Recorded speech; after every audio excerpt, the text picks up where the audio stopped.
Joined in by Mike and Oliver from Saints Prime Podcast. How are you, gents? All good, all good. Yeah, not too bad, thanks.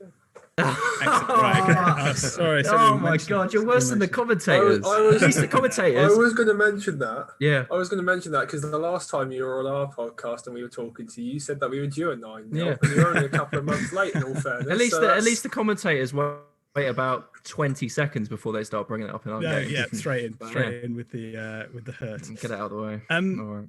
Are you looking forward to this one? I mean, it's a kind of a dress rehearsal for the Premier League game, but I mean, arguably both games are as important to each other in terms of side seasons.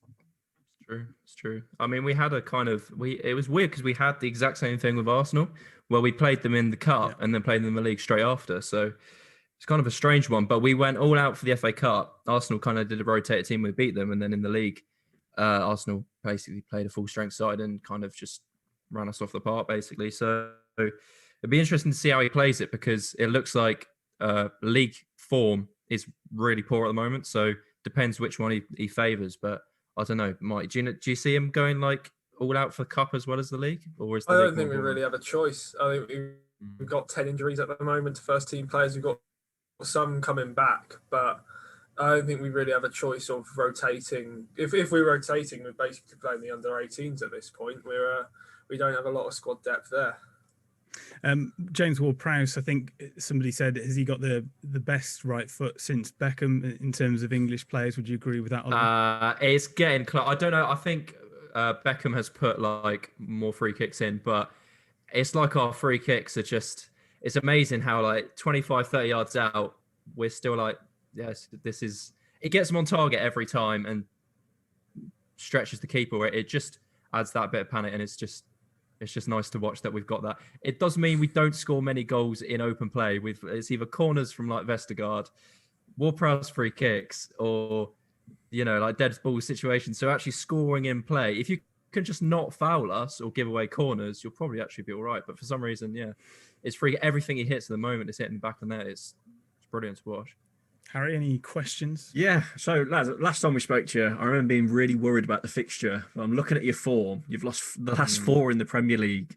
You're 12th, just a few points ahead of us. What's happened? What's happened since the last time we played? Has it all gone downhill? What's going on? Injuries. Lots and lots of injuries to key players. I think basically the entire core of our team was out, and we just haven't recovered from that since. And then a couple of strange transfers where we were looking to bring in a fullback for the entirety of January, and we didn't bring one in. And we've now brought in Minamino, who's another winger that we don't particularly need. He's an added addition. He did play well for the first half against Newcastle, but not something that we really needed.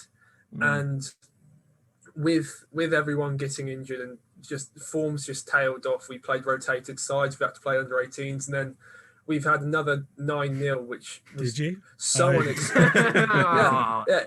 It was so unexpected because it was nothing like how it was doing last time. It sort of led up to a breaking point, but it didn't look like it was going to a breaking point again. And you sort of knew as soon as it hitting 6 and 7, and then Bednarek got sent off, you're thinking it's going to happen again. The really insulting thing was McTominay was going for 10. As well, which really hurts because it's not even at like 9. They're like, we've equaled it. They were going for it for 10. It's I don't know why, but we won't kill a game and just call it quits at like 5. What was your thoughts on going for records? That's good. What was your thoughts on the controversy of the referee, like Lee Mason and Mike Dean? Didn't you request that they never referee your game again? And obviously Mike Dean. I don't know if that's how you could do that. Official. I don't know if that was an official request, but that was Yeah. definitely something the club was talking about doing. I'm pretty sure. Wow, It's with the instance you can understand why they were given in some sort, but then just. You get a second look at it and you just think, how can that not be? Like you look at even the Villa penalty and the handball, it struck him on the arm. It's a handball. As much as the ball has touched his thigh, it hasn't deviated the path whatsoever. And same with going into the Manchester United game. We were lucky with one of the penalties because I did think his foot was on the line. I'm not too sure how it's judged now with penalties. It just feels like sometimes the refs don't even know the rules themselves, and it's just frustrating when it could have been, as much as this is going to sound really bad, it could have only been 7. Get sent off. Could have only been 7. Got to take the positives. Yeah.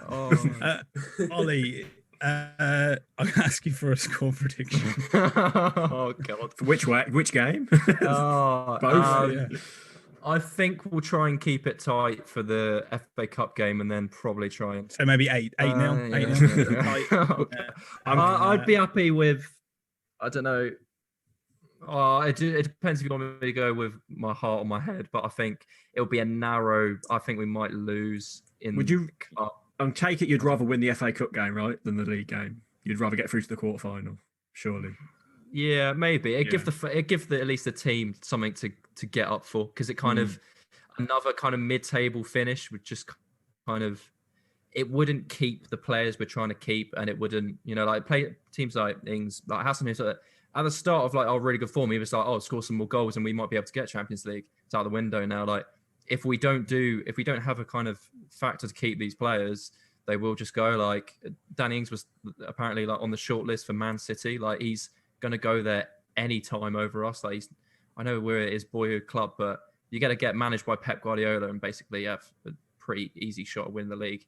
He's going to go. So I think we've got to try and have an FA Cup run to try and, keep these players. So, but yeah, unfortunately, I just don't see, especially with like the returning players we've got now, I just don't really see us doing it. So I think it would be a narrow, I would say 2-1 Wolves. But, I'm going to stay positive. We're not going to keep a clean sheet. There's no way we're keeping the clean sheet. That's a good one. So 2-1 us, maybe. Ooh, maybe squeeze a win. Who knows? We need a win. We really need a win. We just need a positive result, because I don't think we haven't won since the Arsenal game, have we? The FA Cup, and we haven't won in the league since Liverpool. Tell you what, we'll give you the league win if you give us the FA Cup one. We'll settle with that. Yeah. Well, look, gents, best of bad luck for the weekend. I hope you don't win a game this week. Hopefully catch up with you later on the season. Cheers, lads. Cheers.